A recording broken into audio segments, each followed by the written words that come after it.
Next ఎవరు? ఏపీలో నడుస్తున్న చర్చ ఇదే. వల్లభనేని వంశీ, పోసాని కృష్ణమురళి తర్వాత ఎవరు అరెస్ట్ కాబోతున్నారు? దీనికి చాలా పేర్లు వినిపిస్తున్నాయి. ఎవరిని వదిలేది లేదు అంటున్నారు టీడీపీ నేతలు. ఈ మాట స్వయంగా మంత్రి లోకేషే చెప్పారు.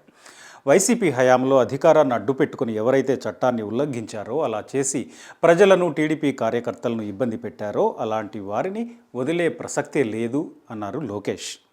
ఆయన శాసనమండలిలో అన్న మాట ఏంటంటే, wait and watch, mark my words, time, date కూడా రాసుకోండి అంటూ లోకేష్ ఏం చేయబోతున్నామో అనేదాన్ని చెప్పేశారు. ఈ మాటలను బట్టి చూస్తే ఏపీలో రాబోయే రోజుల్లో మరికొందరు వైసీపీ నేతలు అరెస్ట్ అవుతారు అని అర్థం చేసుకోవచ్చు. ఇక ఇదంతా ముందే గ్రహించాము, ఇదంతా ముందే ఊహించాము అన్నట్టుగా గతంలోనే వైఎస్ జగన్ కొన్ని మాటలు అన్నారు. ఎన్నికల ఫలితాలు వచ్చిన తర్వాత ఆయన ప్రెస్ మీట్లో ఏమన్నారంటే, కష్టాలు ఎదురవుతాయని తెలుసు, అరెస్టులు ఉంటాయని తెలుసు, మేము అన్నిటికీ సిద్ధంగా ఉన్నాము, ఉంటాము అని ఆ రోజే జగన్ అన్నారు.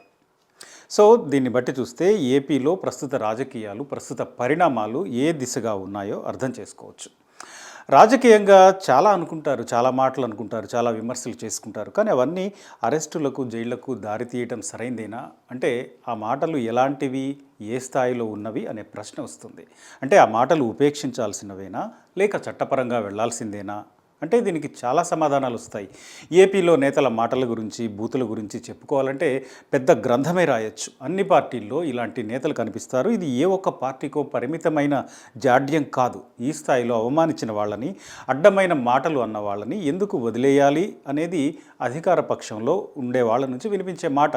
మరోపక్క 5 ఏళ్ళు అనుభవించాము, భరించాము, మనకు అధికారం వచ్చాక కూడా ఇంకా ఎన్ని రోజులు వెయిట్ చేయాలి, నోరు జారిన ఒక్కొక్కరిని బొక్కలో వేసేయండి అనేది టీడీపీ కార్యకర్తల నుంచి వినిపిస్తున్న మాట. వాళ్ళలో ఉన్న అసహనం ఆ స్థాయిలో ఉంది. అలాగని విమర్శలను తప్పు పట్టాల్సిన పని లేదు. కానీ ఓ లిమిట్ దాటి వ్యక్తిగత స్థాయిలో ఎవరు నోరు జారినా అది తప్పే. అలాంటి మాటల్ని ఎవరన్నా అది తప్పే అవుతుంది. మొన్న అరెస్ట్ అయిన వంశీ అన్న మాటలు చిన్నవేం కాదు. పోసాని కృష్ణమురళి చేసిన విమర్శలు కూడా గీత దాటిన స్థాయిలో ఉన్న సందర్భాలు అనేకం కనిపిస్తాయి. ఇలా నోరు జారటం ఒక పక్షానికే పరిమితం కాదు. ఇలాంటి నేతలు రెండు వైపులా కనిపిస్తారు. వైసీపీలో వల్లభనేని వంశీ, పోసాని, కొడాలి నాని లాంటి వాళ్ళు కనిపిస్తే, టీడీపీలో అయ్యన్న పాత్రుడు, చింతమనేని లాంటి వాళ్ళు కూడా గతంలో ఇలాంటి కామెంట్లు చేసిన ఉదాహరణలు ఉన్నాయి, సందర్భాలు ఉన్నాయి. అందుకే ఇప్పుడు మీరు ఒకటి కొడితే మేము 2 కొడతాం అన్నట్టుగా రెండు పార్టీల్లో ఇలాంటి ధోరణి కనిపిస్తోంది. ఆల్రెడీ లోకేష్ రెడ్ బుక్ అని రాసి పెట్టుకున్నారు. ఇందులో మొదటి పేజీలో వంశీ పేరు ఉంది అన్నారు. మరి రెండో పేజీలో పోసాని కృష్ణమురళి పేరుంటే ఆ తర్వాత పేరు ఎవరిది? దీనిపై చాలా ఆప్షన్లు కనిపిస్తున్నాయి. కూటమి ప్రభుత్వం వచ్చిన తర్వాత చాలా అరెస్టులు జరిగాయి. వైసీపీ సోషల్ మీడియా కార్యకర్తల్ని చాలామందిని అరెస్టు చేశారు. ఇక మాజీ ఎంపీ నందిగం సురేష్ అయితే బెయిల్ రావడానికి ఆయన 145 రోజులు వెయిట్ చేయాల్సి వచ్చింది. 145 రోజుల వరకు ఆయనకి బెయిల్ రాలేదు. ఇప్పుడు వైసీపీలో వివిధ దశల్లో కేసులున్న నేతలు చాలామంది కనిపిస్తున్నారు. నందిగం సురేష్పై కేసులున్నాయి. మేరుగు నాగార్జున, జోగి రమేష్ కొడుకు పేర్ని నాని, చెవిరెడ్డి భాస్కర్ రెడ్డి, విడుదల రజని, పిన్నెల్లి రామకృష్ణారెడ్డి, పెద్దిరెడ్డి, మిథున్ రెడ్డి, వల్లభనేని వంశీ, పోసాని, వీళ్ళు కాకుండా చాలామంది సోషల్ మీడియా యాక్టివిస్టులు. ఇది ఇప్పుడు కనిపిస్తున్న పరిస్థితి.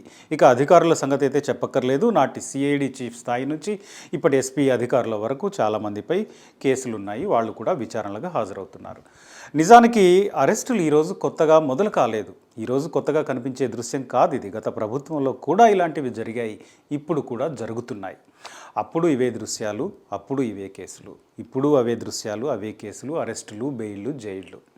అప్పుడు ఇంతకంటే తక్కువేం కాలేదు. ఏకంగా టీడీపీ అధినేత చంద్రబాబు నాయుడుని అరెస్ట్ చేశారు. 55 రోజులు ఆయన జైల్లో ఉండాల్సిన పరిస్థితి వచ్చింది. ఇక డిప్యూటీ స్పీకర్ రఘురామకృష్ణంరాజు సంగతి అయితే చెప్పక్కర్లేదు. నాపై మ్యాన్ హ్యాండ్లింగ్ కూడా జరిగింది అని ఆయన చాలా ఆవేదన చెందుతూ మాట్లాడిన సందర్భాలు ఉన్నాయి. దానికి సంబంధించిన కేసులు కూడా నడుస్తున్నాయి. సరే, అది వేరే విషయం. అంటే అది రెడ్ బుక్కా, బ్లూ బుక్కా, గ్రీన్ బుక్కా అని కాదు. వాళ్ళు అధికారంలోకి వస్తే వీళ్ళని, వీళ్ళు అధికారంలోకి వస్తే వాళ్ళని వెంటాడటం ఇక్కడ స్పష్టంగా కనిపిస్తోంది.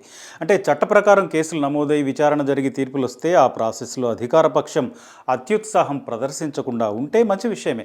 నేరం జరిగింది కాబట్టి, ఫలానా తప్పు జరిగింది కాబట్టి ఈ కేసు, ఈ దర్యాప్తు, ఈ తీర్పు అనేలా ఉంటే ఎలాంటి సమస్య లేదు.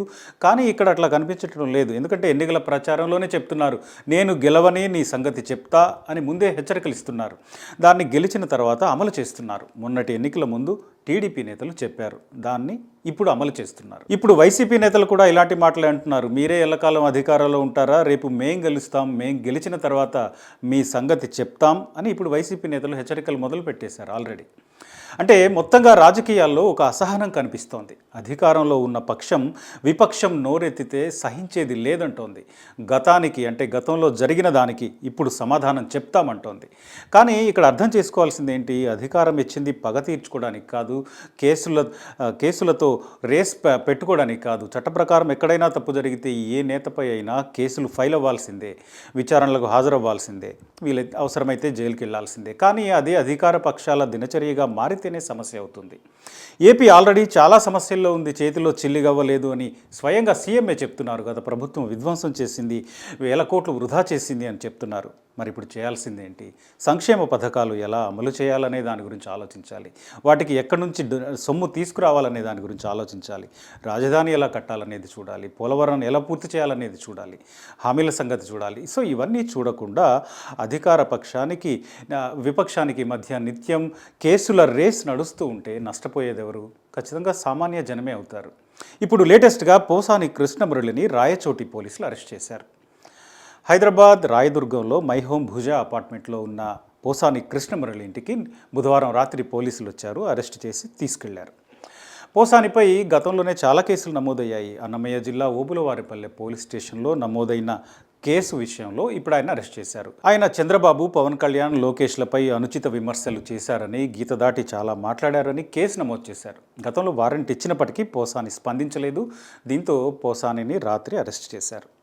వైసీపీ ప్రభుత్వంలో ఏపీఎఫ్టీవీడీసీ చైర్మన్గా పోసాని కృష్ణమురళి పనిచేశారు. ఆ సమయంలో చంద్రబాబు నాయుడు, పవన్ కళ్యాణ్, లోకేష్పై ఆయన చాలా కామెంట్లు చేశారు. పవన్ కళ్యాణ్ గురించి అయితే ఆయన ప్రెస్ మీట్ పెట్టి తిట్టకుండా అనేక మాటలు అన్నారు. దీని గురించి జనసేన కార్యకర్తల్లో, నేతల్లో చాలా కోపం ఉంది. ఆ ఆగ్రహాన్ని ఎప్పుడు తీర్చుకోవాలా, ఎలా తీర్చుకోవాలా అనే దాని గురించి వాళ్ళు వెయిట్ చేస్తున్నారు. ఇప్పుడు అధికారంలో వచ్చిన తర్వాత కూడా, కూటమి అధికారంలోకి వచ్చిన తర్వాత కూడా పోసాని కొన్నిసార్లు ఇలాగే మాట్లాడారు. టీటీడీ చైర్మన్పై కూడా కొన్ని కామెంట్లు చేశారు. సో ఈ మాటల కారణంగానే పోసాని కృష్ణమురళిని ఎప్పుడు అరెస్ట్ చేస్తారు, ఎప్పుడు మూసేస్తారు అంటూ కార్యకర్తల్లో చాలా కాలంగా మాటలు వినిపిస్తున్నాయి. దీనికి సంబంధించిన నరసరావుపేట, చిత్తూరు, పుత్తూరు, అనంతపురం ఇట్లా చాలా ప్రదేశాల్లో అనేక కేసులు ఫైల్ అయ్యాయి. ఏపీలో పోసానిపై 11 కేసులు నమోదయ్యాయి. ఇప్పుడు ఓబులవారిపల్లె పోలీస్ స్టేషన్లో నమోదైన కేసు ఆధారంగా ఆయన అరెస్ట్ చేశారు. అయితే 2 నెలల క్రితం పోసాని కృష్ణమురళి ఓ ప్రెస్ మీట్ పెట్టారు. ఆ ప్రెస్ మీట్లో ఏమన్నారంటే తనకు జ్ఞానోదయం అయిందని, ఇకపై రాజకీయాలకు దూరంగా ఉంటాను అని ప్రకటించారు. సరే, అది ఆయన సొంత విషయం. దీంతో ఈ ప్రకటనతో కూటమి ప్రభుత్వం తనను వదిలేస్తుంది అని ఆయన భావించినట్టున్నారు. కానీ మమ్మల్ని, మా నేతల్ని బండబూతులు తిట్టిన తర్వాత, ఇన్ని మాటలు అన్న తర్వాత సన్యాసం తీసుకుంటాను, రాజకీయాలు వదిలేస్తాను అంటే కుదురుతుందా అని టీడీపీ నేతలు అనుకుంటున్న మాట. ఇక పోసాని కంటే ముందు వల్లభనేని వంశీ అరెస్ట్ అయ్యారు. ఆయనపై వరుసగా చాలా కేసులు నమోదయ్యాయి, ఇంకా అవుతూనే ఉన్నాయి. సిట్ విచారణ కొనసాగుతోంది. ఇప్పట్లో ఆయన బయటకు వచ్చే పరిస్థితులు కూడా కనిపించడం లేదు. ఇప్పుడు పోసాని వంతు వచ్చింది. దీని తర్వాత నెక్స్ట్ ఎవరు? ఈ చర్చ రాజకీయ వర్గాల్లో సాగుతోంది. ఈసారి పక్కాగా కొడాలి నాని అరెస్ట్ ఉంటుంది అనే టాక్ ఉంది. ఎందుకంటే గతంలోనే ఆయనపై కేసులు నమోదయ్యాయి. ఆయన అనుచరులు కొందరు ఆల్రెడీ అరెస్ట్ అయ్యారు. సో కొడాలి నాని మాటల గురించి తెలుగు రాష్ట్రాలకు బాగా తెలుసు. సో ఈసారి ఆయన అరెస్ట్ అవుతారు అంటున్నారు. ఇక్కడ గమనించాల్సింది ఏంటంటే గతంలో అరెస్టులు, కేసులు ఇవన్నీ అవినీతి ఆరోపణలతో ఎక్కువగా ఉండేవి. ఏదో అవినీతికి పాల్పడ్డారు, ఇంత సొమ్ము తినేశారు, ఇట్లాంటి ఆరోపణల కారణంగా కేసులు ఉండేవి. కానీ ఇప్పుడు భిన్నంగా జరుగుతోంది. అధికారంలో ఉన్నప్పుడు చేసిన విమర్శలు, నోరుజారటాలు ఓడిపోయిన తర్వాత అవే మెడకి చుట్టుకుంటున్నాయి, అవే కేసుల రూపంలో వెంటాడుతున్నాయి. ముఖ్యంగా పవన్ కళ్యాణ్, చంద్రబాబు, లోకేష్పై విమర్శలు చేసిన నేతలు ఇప్పుడు టార్గెట్ అవుతున్నారు. వాళ్ళ పేర్లే ఈ జాబితాలో కనిపిస్తున్నాయి. Republican party of India AP రాష్ట్ర వర్కింగ్ ప్రెసిడెంట్ బోరుగడ్డ అనిల్ కుమార్ అరెస్టుతో ఏపీలో ఈ అరెస్టుల పర్వం మొదలైంది. వైసీపీ అధికారంలో ఉన్న సమయంలో ప్రతిపక్ష నేతలను దూషించారు అనే ఆరోపణలతో బోరుగడ్డ అనిల్ను అరెస్ట్ చేశారు. అనిల్పై ఏకంగా 17 కేసులున్నాయి. అనిల్కు బెయిల్ కూడా దొరకలేదు. బోరుగడ్డ అనిల్ తర్వాత వైసీపీ నాయకుడు, గన్నవరం మాజీ ఎమ్మెల్యే వల్లభనేని వంశీ అరెస్ట్ వ్యవహారం రాష్ట్ర వ్యాప్తంగా సంచలనంగా మారింది. ఆయనపై కిడ్నాప్ దాడి కేసు ఉంది, ఎస్సీ/ఎస్టీ అట్రాసిటీ కేసు ఉంది. ఈ కేసులోనే ఆయన అరెస్ట్ చేశారు.